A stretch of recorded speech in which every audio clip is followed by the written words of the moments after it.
Be? Be? Oh. Busy ka? Naman.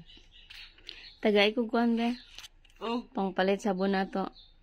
Sabon, shampoo, Colgate, lotion, Rexona, sabon powder, Downy,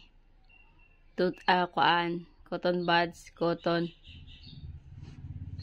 Ano, groceryhan ko? Be, bago lang nga nagbalat Rexona na horot na to. Grabe. Oh, wait. Wala sa, manasa ko. Bago lang nga, grabe ka makagamit ng Rexona. Ako man matigdan ko ha. Pag ako magamit, daghan ka bilin. Pagbalik ko, wala nang bilin ng Rexona. Ano nang ilok mo ha? O, tambot song ha. Butangan mo tanan, isa lang kabutangan, wala na dayon. Ang shampoo po, nga ginabutang sa CR. Katunga lang magamit. Pagbalik ko, palot na lang. Ay, grabe, pati cream silk. Isa kapak nga cream silk, mahulog sa buhok. Ano ng buhok mo, bihaw? Map nga, damo-damo ka ginabutang. Nang sabon nga powder, kapag pansin ano, pag damo powder, paspas kay kasi kakalabang bisan gamay-gamay, labon mo sa tatlo, ginalabahan. Pag, ang toothpaste po, gahurulog lang toothpaste sa CR.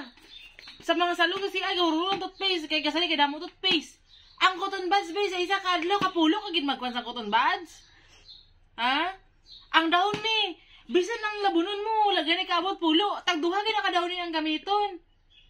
Ay, naku, ang lotion, gahapon ako napat lotion, na ito gisigop mo?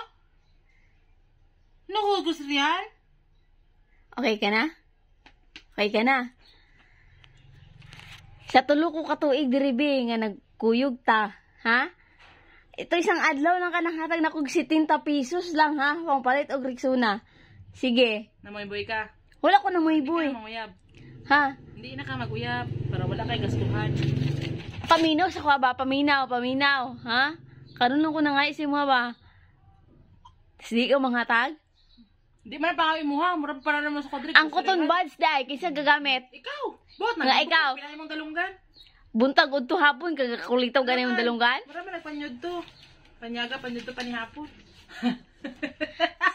Kung di ka manghatag, okay, dili ta. Wala tayo sabon-sabon na ni. Tamligo. Sino mo ni maho di ako. Ikaw. Danay mong ilok.